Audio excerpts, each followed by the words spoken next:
কেমন আছেন সবাই? কয়েকটা নিউজ দেখে শুধু অবাকই হচ্ছি। সেটা হচ্ছে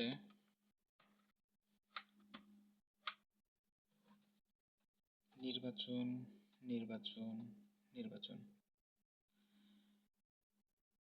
এই মুহূর্তে নির্বাচনটা কি সত্যি খুব দরকার? গেল 5ই আগস্ট যে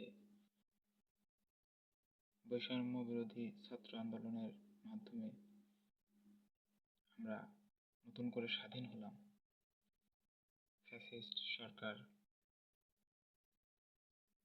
পতন হলো।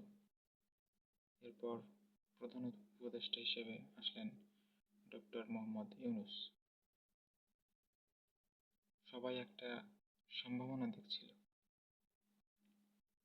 কিন্তু কিছু কিছু দল, কিছু কিছু রাজনৈতিক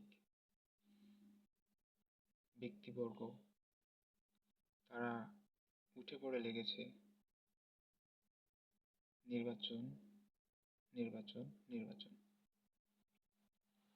প্রধান উপদেষ্টা প্রত্যেকটা মুহূর্তে